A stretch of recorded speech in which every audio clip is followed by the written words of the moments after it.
I want you really right now, once again, to start thinking about your goals and about your dreams.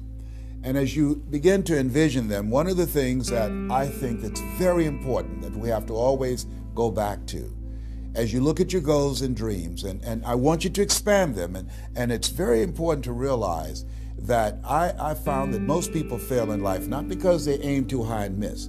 Most people fail in life because they did just like I did for so many years. They aimed too low and hit. They didn't believe in themselves.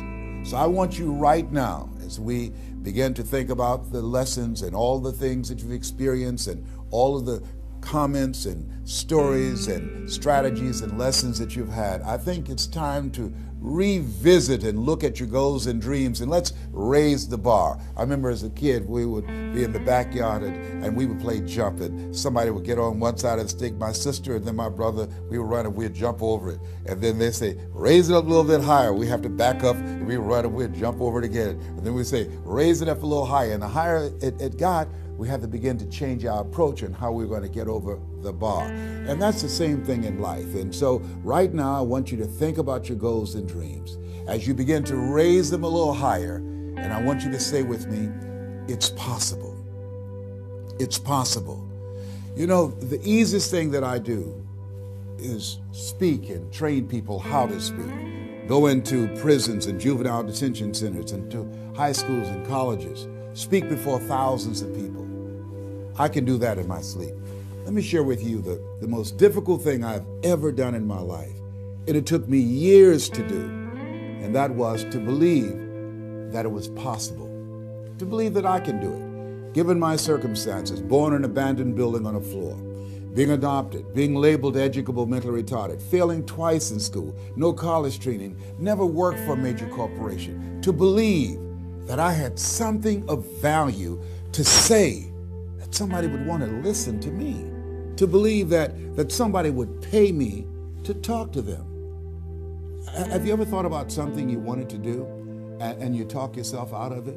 I remember going to see Zig Ziglar, who I consider the #1 motivational speaker on the planet, and Dr. Norman Vincent Peale when he was alive, and Robert Schuller. I used to see them and I would be so pumped up and inspired after hearing Jim Rohn, who recently passed, one of the great motivational speakers of all time, and Charlie Tremendous Jones. And I would go to my car pumped up, saying, yes, yes, yes, I can. And then after a while, my mental conditioning would kick in. And it would say, Les Brown, you can't do that. You don't have a college education. Les Brown, you can't do that. You don't even know who your parents are. Les Brown, you can't do that. You failed twice in school. Come on. You ever thought about something you wanted to do and you talk yourself out of it? There's a proverb that says, if there's no enemy within, the enemy outside can do us no harm. That's why it's important that you make it a point every day to listen to Paul, to listen to me, to review these lessons, to get them deep, not only in the conscious mind, but the subconscious mind, and get them in your spirit. Well, how often should I do it? Do it until you are producing the results. That's how often you should do it. And you never stop, because once you stop, that's when those negative thoughts will come back. Once you stop, that's when you will begin to doubt yourself. Once you stop, I'm telling you what I know. Yes. Every day, it's a selling job on you. It's possible. I can do this. I can make this happen. No matter how bad it is or how bad it gets, I'm going to make it. It's possible. Yes, your dream is possible. Say that to yourself every day. Feed your mind with words that you write and words that you hear and words that you speak to yourself. Feed your faith, and your doubts will starve to death. Say to yourself, it's possible. It's possible. It's possible. Even when you have no evidence to point to, say to yourself, it's possible. There's nothing as powerful as a made-up mind. It's a struggle sometimes to do that, especially when you have people around you telling you that it's not possible, that you can't do it. And they're constantly pointing out your failures of the past, constantly reminding you of all of the things that you don't have going for you. I'm reminded of a story of two little boys that were playing on some ice during the winter. And as they got further out on this ice, one fell through the thin ice. And so the little fellow that was still on top of the ice, he was trying to save his little buddy. And he couldn't reach him. He was trying to pull him. He could see him through the thin ice as he got further away from him, struggling.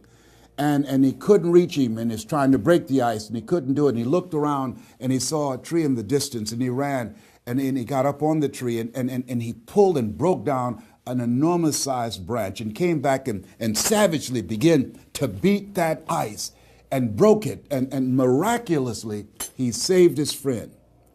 And when the paramedics came, and they were able to revive this little boy, they were scratching their heads. They're trying to figure this out. Said, how could this little pruny fellow go up in a tree and break off a branch this size and then come back and beat and break the ice and save his friend? They thought it was just miraculous. It was baffling. And an old guy who was there said, I can tell you how he did it. And they said, how? How did he do it? And he said, there was no one here to tell him that he couldn't do it. Whoa. What could you do? What could I do? What could all of us do if we did not have the naysayers in our lives? That we believe naively, like that little boy, that it was possible. What would you do if failure was not on the table? Do you realize that 87% of people allow the fear of failure to outweigh their desire to succeed because they've been convinced by the evidence, by being practical, by being logical, by being realistic. I did that. Leslie, yes. You're going to speak for corporations? Yes. Leslie, do they have a college education? Yes. Do you? Wesley, you know that I don't have a college education. Leslie, are these people experienced? Yes. Are there people with PhDs and MBAs that they could choose rather than choose you? Yes. So you don't have a college education. You have no experience. You're talking about becoming a speaker, and they're going to reach over people with PhDs and MBAs and years of experience and choose you. Are you being realistic? Come on, Leslie. Come on, Leslie. You can't do this. My brother, he's a wonderful person. And he constantly reminded me that I couldn't do what I'm doing now. But that really wasn't the bad part. The real bad part was I convinced myself that I couldn't do it. Not only because of those things that he pointed out, being practical and realistic, but also that within myself, I didn't believe what Mike Williams, my mentor, said was possible for me. Have you ever had somebody who believed and saw something for you that you didn't see for yourself? And here's how I escaped that. I discovered that sometimes you have to believe in somebody's belief in you until your belief kicks in. So here's what I am believing for you. The goals that you right now have, the things that you have envisioned for yourself, this is a reflection, what you've done thus far and what you are engaged in doing is what's possible for you right now. But there's even more. You don't even know what's in the future. Eye has not seen, ear has not heard.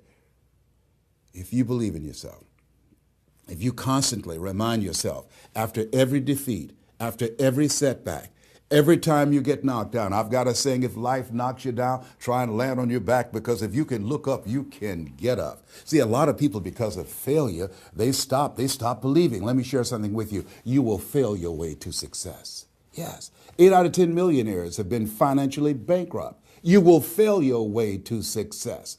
It doesn't matter how many times you fail. It doesn't matter how many times people tell you that you can't do it. It doesn't matter if you don't have a dime in the bank. You will fail your way to success. What's very important is you're believing in yourself. You're constantly saying, somehow, some way, I'm going to make it. I remember a lady out of Detroit, Michigan. They call her Martha Jean the Queen. And she had a motivational message she gave all the time on the radio. And the question she would ask was, do you really want to win? Do you really want to win?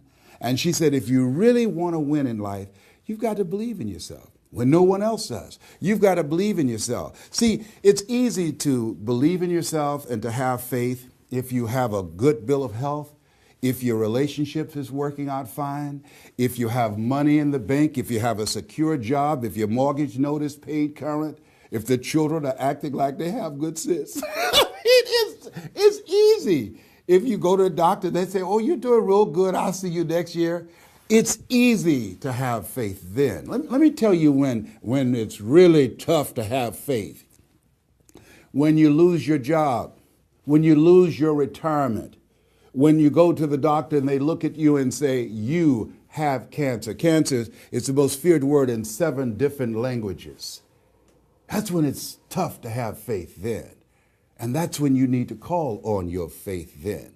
They said faith is the oil that takes the friction out of living. That's when you need to believe in yourself then and judge not according to appearances and say to yourself, it's possible. It's possible. I can make it. It's possible. I'm going to get through this. It's possible. I'm not going to allow this to get the best of me. Yeah. I don't know what you're up against. I don't know what you are facing, but here's what I do know. You've got something special. You've got greatness in you. And I know it's possible that you can live your dream.